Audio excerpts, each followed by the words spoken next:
Salam alaikum wa rahmatullahi wa barakatuh. Donc ici on est à l'endroit dont je vous parlais hier. Hier soir dans la nuit, je vous ai fait la biographie de Ibn Ata al-Iskandari. Allah subhanahu wa ta'ala m'a permis de vous faire la biographie de Ibn Ata illah.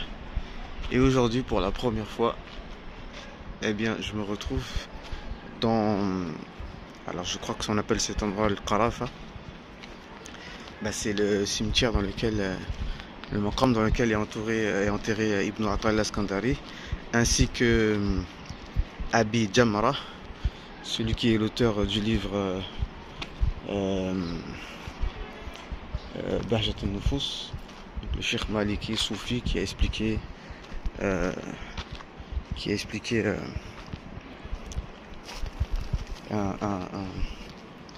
résumé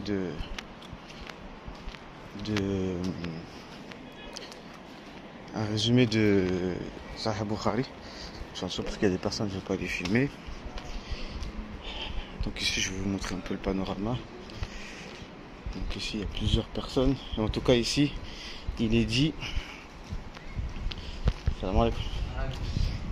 que je vous transmets, peut-être que certains d'entre vous le savent, que une fois quelqu'un était venu visiter Ibn Ata illah et qu'il avait demandé qu'Allah vous préserve tous de l'enfer, il a dit ici, il n'y a personne par la grâce d'Allah ni par les gens de l'enfer dans cet endroit. Et donc voilà, je vais profiter un peu de... Donc c'est un endroit, tout le monde disait effectivement que c'est un endroit qui est apaisant. Et en fait, qu'est-ce que j'ai envie de dire, c'est que quand on est dans ces endroits-là, ça nous replace non seulement dans l'histoire qu'on va trouver dans les livres, mais en plus on garde des vestiges que là, jusqu'en 2023, qui sont toujours présents. Et ça aussi, ça a son importance dans notre cheminement spirituel. Donc hier, je vous ai montré... Walaikum salam wa barakatuh. Osama Abdul Azim. Ah, مدفون هنا ها؟ ايوه هنا في الحته دي كده. والله لا اعرف بالضبط. جزاك الخير ما شاء الله جزاك الخير. على الخريطه جوجل. ايوه مش سأبحث عنه ان شاء الله. نعم. Vous voyez, même Osama ibn Abdul Azim, dont tout le monde se l'approprie, hein. Certains disaient que, enfin, même Cheikh Yousri, il a fait un post pour faire les condoléances de ce cheikh, parce que c'était un cheikh. Les salafis croyaient qu'il était... les salafis le validaient, les soufis le validaient. Voilà, franchement, on peut dire que c'est le genre de personnes, machallah, qui en réalité, c'est les vrais salihines qui font l'unanimité. Parce qu'ils étaient uniquement occupés dans le livre d'Allah subhanahu wa ta'ala, donc ils faisaient des longues prières. Et Cheikh Yousri, il aime bien ça. D'accord. En vérité, moi j'ai toujours dit, si on est sincère et concentré sur le livre d'Allah et la sunna du prophète, on va tous s'entendre et on va tous se rejoindre, il n'y a pas de raison. Après, on est des humains, on a tous un peu de kibr, on a tous des maladies, et c'est pour ça qu'on a dit que le tasawwuf, comme on a expliqué hier, c'est fard ayn, c'est obligatoire pour tout le monde de purifier son nefs. Maintenant, la question c'est comment on purifie notre nefs. Donc ça, si je ne me trompe pas, je pense que c'est le maqam de Ibn Ata illah qui est en dessous. Je vais vous amener voir. D'accord. Donc on va tous s'entendre. Je suis peut-être naïf, mais je préfère rester avec ma naïveté. D'accord. Donc on va continuer à montrer ce qu'on a à montrer, on va pas se cacher. D'accord. Donc les gens vont encore me traiter de Kobouri, mais il n'y a pas de souci. Mais moi je les mets juste en garde quand ils disent que je fais du shirk, que si tu déclares quelque chose qui fait partie de la religion et que tu dis que c'est du shirk, c'est toi qui es en train de faire du shirk. Donc je vous présente, mashallah, mon compagnon de route, ma petite bécane, petite mashallah s'il vous plaît. Wallah, il n'y a vraiment rien à envier là-dedans. Donc ne portez pas l'œil s'il vous plaît, j'en ai besoin. Ma petite bécane. Bon, je sais pas si je vais avoir le droit de filmer. Un peu ce credos parce que je sais que ça ne pas trop le film. C'est la mosquée. Et derrière ce mur, ici vous voyez, c'est le maqam, on va y aller de l'autre côté. La porte là elle est fermée. On va passer de l'autre côté, 5 minutes. Bon alors par contre je sais pas où est Abi et Jamra. C'est la première fois que j'y vais, je suis tout seul. Je connais pas du tout donc je découvre avec vous en même temps. Ici bon il y a d'autres, là je viens d'assister à un enterrement. Je sais pas c'est qui est ici. Donc normalement au surjeu on est vendredi, il y a le. Normalement il y a le dars de Dr Mohamed qui fait un livre qui fait ça ici hein, dans la mosquée tu vois. Après le Jumu'ah donc je vais vous montrer. Ici, à cet endroit-là, il enseigne un livre de Ibn Ata'illah. Donc tout simplement, on a la chaîne de transmission qu'on vous a montré hier. Voilà, on arrive. Un petit peu discret. Voilà, salam alaikum. Je vous expliquerai hein, les adab à avoir quand on visite. Donc ici on a les najat qu'on avait déjà expliqué sur cette chaîne, qui sont du tawhid pur. Encore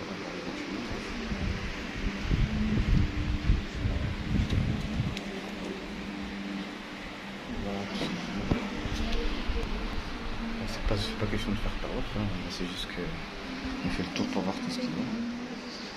Ici il y a une parole de Zaki Din Ibrahim, qui est le chef de Anna. Vous pouvez lire. Hein. Voilà. Parce que si ce chir-là, regardez son nom ici, il y a Koul, Mohamed Zaki Din Ibrahim. Mohamed Zaki Din Ibrahim, retenez bien ce nom, parce que ce sont les personnes, ça ce sont les vrais soufis. Les soufis avec du rythme, d'accord? Pas des soufis qui dansent et qui chantent. Okay. Donc voilà, donc ça je vous ai montré tout. Donc je m'étais dit aujourd'hui que j'allais pouvoir peut-être vous faire le das que je devais faire hier, mais bon, je suis pas très à l'aise et puis c'est peut-être pas l'endroit approprié, peut-être une prochaine fois. Comme ça je vous fais le das directement à côté de l'auteur. Donc on est arrivé à la hikma numéro 8. La hikma numéro 8. Donc de toute façon on la fera Inch'Allah prochainement. Mais au moins comme vous voyez, eh bien on est sur place. Donc on peut prendre des ijazas spirituels comme on dit. D'accord. Bon, on relance 709 comme on a dit hier. Donc voilà la famille. Alors, je vous ai présenté un petit peu les choses. Et ben, que dire de plus? Bah écoutez, qu'Allah subhanahu wa ta'ala nous accepte et qu'Allah subhanahu wa ta'ala nous permette d'être dans cette chaîne de transmission et d'être parmi les gens qui retranscrivent l'héritage tel qu'il est. D'accord? Voilà, c'est un lieu qui est très apaisant. Donc voilà, je vous laisse. Puis je vous dis à la prochaine, Inch'Allah. Tout à l'heure, on va faire le dars de Shifa, Inch'Allah. Auquel Mustafa. On va faire la Fatiha ensemble. A'udhu billahi minash shaitanir rajim. Bismillahir rahmanir rahim. Alhamdulillahi rabbil alamin. Ar-Rahmanir rahim. Maliki yawmiddin. Iyyaka na'budu wa iyyaka nasta'in. Ihdina as-siratal mustaqim. Siratal ladzina an'amta 'alayhim. Ghayril maghdubi 'alayhim wa lad-dallin. Amin.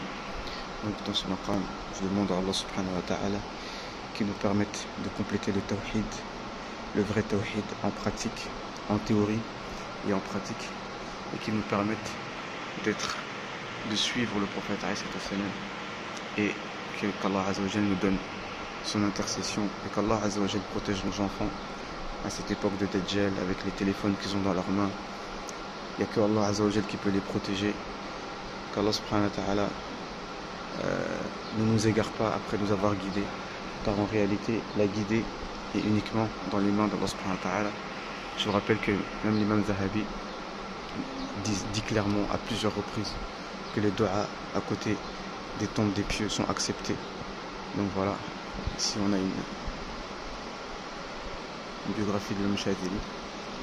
Donc on demande à Allah subhanahu wa ta'ala qu'il nous permette de comprendre et que, à cause de nos péchés qui ne voilent pas notre cœur de la vérité, et que Allah subhanahu wa ta'ala nous permette d'avoir une subsistance halal et qui nous permette d'être une cause de guider des chrétiens, des juifs et des athées, et qui ne fasse pas une fitna pour les mécréants.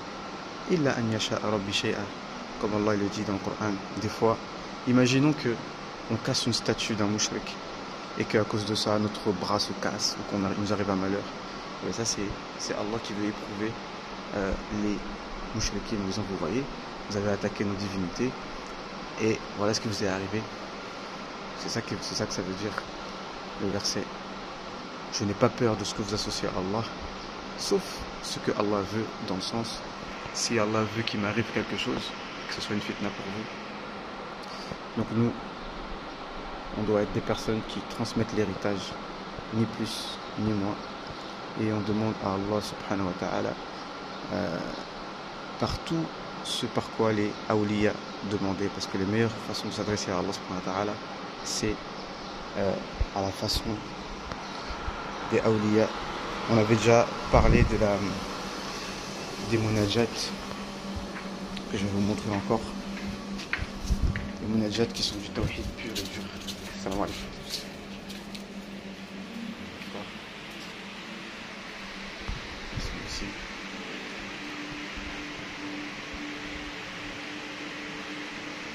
C'est le munajat, c'est du tawhid pur. Ici c'est un résumé de la vie du prophète. Donc voilà. Allez, je vous laisse. Salam alaikum wa rahmatullahi wa barakatuh.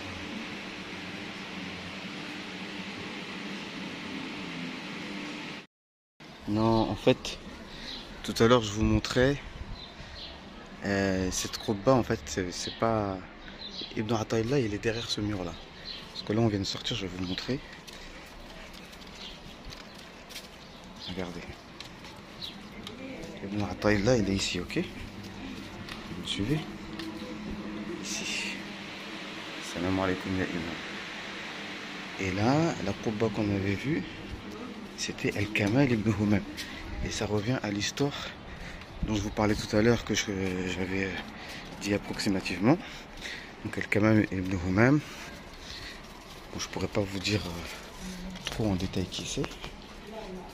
S'il y a des gens, il faut les filmer. Hop. Vous voyez, c'est comme il est là. Et ici, en fait, c'est ce dont je vous parlais. Regardez. En fait, Al-Kamal ibn Humam, il est venu auprès de la tombe de Ata'illah al-Iskandari. Il a lu auprès de lui la sourate Hud, jusqu'à ce qu'il est arrivé au verset parmi les gens, il y a des gens du paradis et de l'enfer. فأجاب ابن عطاء الله من القبر بصوت عالي, d'une voix forte, يا كمال ليس فينا شقي فأوصى أن يدفن بجواري. Donc il a demandé à être enterré auprès de lui. Vous voyez à peu près. Voilà.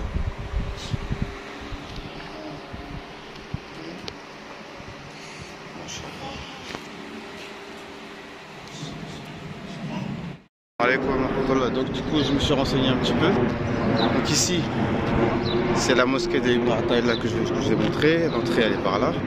Et donc Abi Jamra, il est ici, je vais vous montrer. J'en reviens. Donc,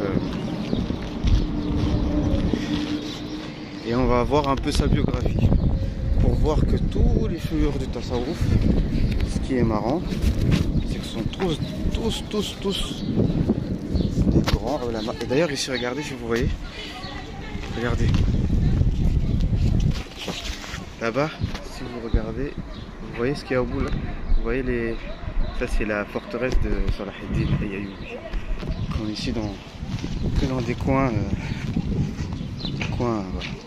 Et donc on verra que tout à l'heure on a vu Kamal ibn Humam qui a demandé à être enterré auprès de Ibn Ata'illah al-Iskandari. Et ici c'est en fait c'est Ibn Abi Jamra là c'est Ibn Ata'illah al-Iskandari qui a demandé à être enterré auprès de lui.